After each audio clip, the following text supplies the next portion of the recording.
안녕하세요. 역사 돋보기입니다. 한 해의 특별한 날 중 가장 인싸들의 날이 있습니다. 바로 할로윈 데이인데요. 대체 할로윈 데이 때 왜 그렇게 분장을 해대는지 그 유래를 알고 계시나요? 할로윈 데이의 역사와 우리에게 익숙한 각종 귀신들의 유래 및 원작까지 밝혀드리겠습니다. 귀신의 역사 시작합니다. 할로윈 데이는 한 해의 마지막 날을 기념하는 날에서 유래했습니다. 10월 31일이 1년의 마지막? 우리가 현재 사용하고 있는 365일 단위의 1년을 계산하기까지 오랜 시간이 걸렸습니다. 고대에는 민족별로 혹은 문화권별로 이 계산하는 1년 주기가 제각각이었습니다. 그중 유럽 중북부에 분포하던 켈트족들은 10월 31일을 한 해의 마지막으로, 지금의 11월 1일을 새해의 첫날로 계산했죠. 한 해의 마지막 날을 장식하는 켈트족의 축제를 서우인 축제 혹은 삼하인 축제라고 불렀습니다. 켈트족의 민간 신앙에는 인간이 죽으면 육신은 사라지지만 영혼은 1년간 현생에 머문다는 사후관이 있었습니다. 그래서 한 해의 마지막 날이 영혼과 귀신들이 기승을 부리는 날이라고 생각했죠. 기승을 부린다는 건 귀신들이 인간들에게 빙의되는 등 인간들을 괴롭힌다는 건데, 그래서 켈트인들은 10월 31일 축제에서 똑같이 귀신 복장을 해서 인간이 아니라 다른 귀신으로 보이게끔 유령들을 속이는 관습이 있었습니다. 그런데 서양 중세 시대가 되면 크리스트교가 유럽인들의 종교를 지배하죠. 크리스트교는 귀신을 부정적으로 보기 때문에 켈트족의 축제가 사라질 뻔했으나, 공교롭게도 11월 1일이 크리스트교의 만성절이었고 켈트족의 축제는 크리스트교 만성절의 전야제 성격으로 계속 남아 크리스트교를 믿던 유럽인들에게 퍼졌습니다. 크리스트교에서는 만성절의 전야제인 10월 31일을 성인을 뜻하는 할로우에 전야를 뜻하는 이브를 합쳐서 올 할로우스 이브라고 불렀습니다. 이렇게 할로윈이 된 겁니다. 그런데 할로윈 데이는 왜 이렇게 미국의 축제라는 이미지가 있을까요? 유럽에서 미국과 캐나다 등 북미로 넘어간 사람들이 켈트 문화권의 민족인 앵글로색슨족이었기 때문이죠. 켈트 문화권 중에 이 잭이라는 아주 교활하고 영리한 술고래가 있었는데 악마를 골탕 먹일 정도였다고 합니다. 마치 그리스 로마 신화에 나오는 시지포스처럼 말이죠. 잭 사후 화가 난 악마는 잭의 영혼을 천국도 지옥도 아닌 영원한 추위에만 있는 세계에 가두어버렸고, 너무 추웠던 잭의 영혼은 악마에게 사정해서 몸을 따뜻하게 해줄 숯을 받아냅니다. 잭은 무 안에 숯을 넣고는 온도를 유지했다고 하는데, 이렇게 빨간 숯으로 인해 무 안이 밝아지면서 마치 손전등처럼 보였는데, 그래서 이 무를 잭의 손전등이란 뜻에서 잭 오 랜턴이라고 불렀다죠. 이 설화가 미국으로 넘어와 할로윈 데이 때 악마를 내쫓기 위해 무 대신 호박을 써서 그 안에 빨간 조명을 키워 잭오랜턴을 만들어 곳곳에 걸어놓는 전통이 생겼죠.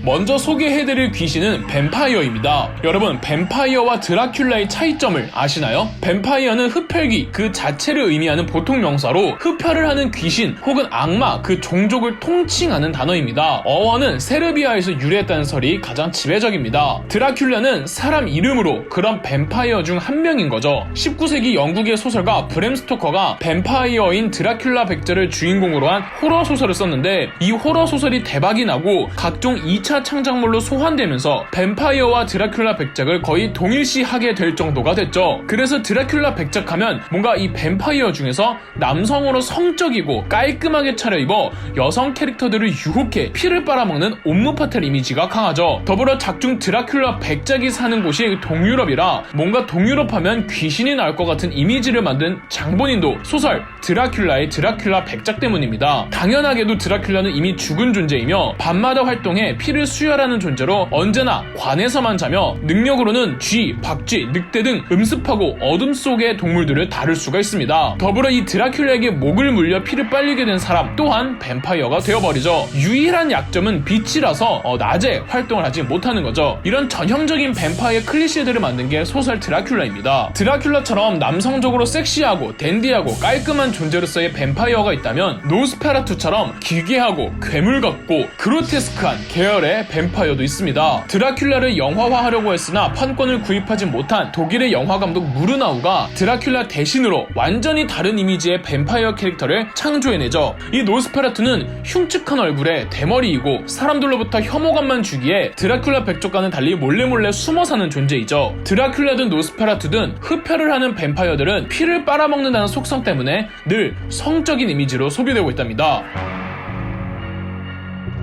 두 번째로 소개해드릴 귀신은 프랑켄슈타인입니다. 머리에 못이 박혀있고 헐크처럼 험악한 표정에 2m가 넘는 거구의 체구를 가진 괴물 프랑켄슈타인도 드라큘라처럼 19세기 소설을 통해 만들어진 귀신 캐릭터입니다. 프랑켄슈타인 소설을 쓴 작가는 메리 셸리라는 여성 작가, 심지어 18살 여고생이 만든 소설이라는 겁니다. 작가의 정체는 나중에 알려졌고 소설이 처음 출판됐던 당시에는 작가의 정체를 몰랐습니다. 작가 메리 셸리가 죽은 시체에 전기 자극을 가하면 신체 일부가 움직인다는 생물학 정보를 접하고는 프랑켄슈타인이라는 소설을 생각해냈다고 합니다. 어떤 미친 과학자가 시체를 살려내는 연구를 하다가 본인도 어쩌지 못하는 괴물을 만들어버리는 내용이죠. 많은 분들이 오해하는 건 괴물의 이름은 따로 없으며 프랑켄슈타인은 극중 괴물을 만든 과학자의 이름입니다. 이미 프랑켄슈타인 하면 과학자가 아니라 괴물을 떠올리기 때문에 원작을 회복하는 일은 힘들어 보입니다만 말이죠. 이후 모든 창작물에서 어떤 과학자가 지나친 욕심으로 본인도 모르게 괴물을 만들어내는 이야기는 전부 소설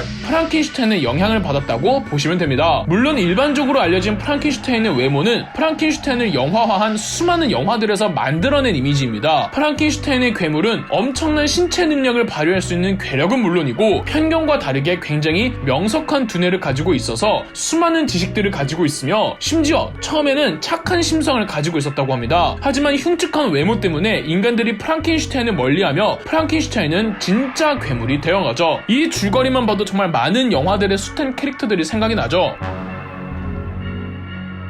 다음은 미라입니다. 사실 미라는 시체를 부패하지 않도록 방부 처리하는 시체 보존의 과학이랍니다. 더불어 부패하지 않았기에 역사적 가치도 어마어마하죠. 단 시체가 썩지 않고 몇백 년 혹은 몇천 년이 이어지다 보니 다소 징그러운 모습을 가지고 있고 시체가 부패하지 않는다는 사실 때문에 죽지 않는 존재라는 상상력으로 확장되기도 하는 거죠. 이런 방부 처리된 시체 미라는 전 세계 어디서나 존재합니다만 고대 이집트 문명에선 미라 처리가 종교적으로 유독 중요했기에 많은 미라들이 발견되고 미라 하면 이집트를 떠올리게 되죠. 각종 창작물에선 미라가 꼭 붕대를 꽁꽁 싸맨 채 나오는데 저도 어쩌다가 미라 하면 꼭 붕대를 온몸에 다 감싸고 나오는 캐릭터가 됐는지는 모르겠습니다. 실제 이집트든 어디든 시신 전신에 붕대를 감싸는 미라는 제가 알기론 거의 없는 것으로 알고 있습니다. 더불어 미라가 이제는 괴물로 묘사되지만 이집트 문명에서 미라란 어디까지나 고귀한 자들에 대한 예우의 차원에서 진행됐던 시체 처리 방식이었답니다.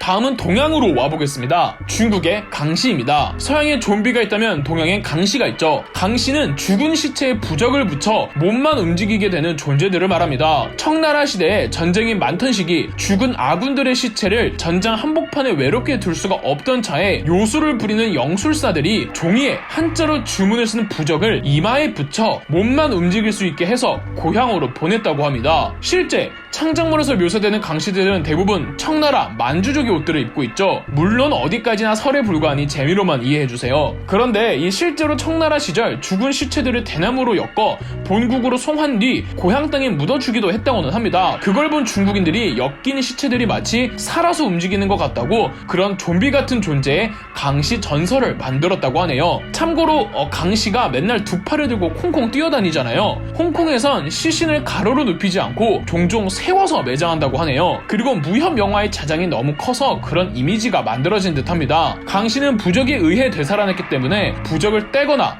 반대로 강시를 다시 가만히 있게 하는 부적도 따로 있다고 합니다. 아니면 짐승의 피나 찹쌀가루 등을 던지면 강시가 그대로 쓰러진다고 하더군요. 이제 뭔가 강시는 무서운 존재가 아니라 유치찬란하고 코믹한 존재가 되었는데 개인적으로 강시의 콘텐츠를 진짜 무섭게 살려서 서양의 좀비에 대항하는 호러 문화의 콘텐츠가 됐으면 하네요.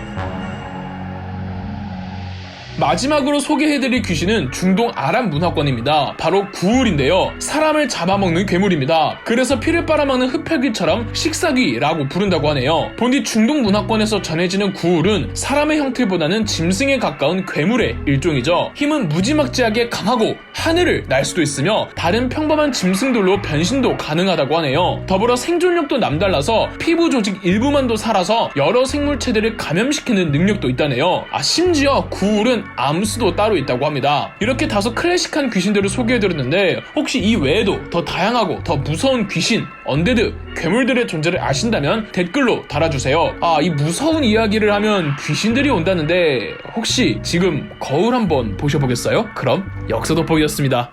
영상 재미있으셨다면 구독과 좋아요, 알림 설정까지 해주시면 감사드리겠습니다.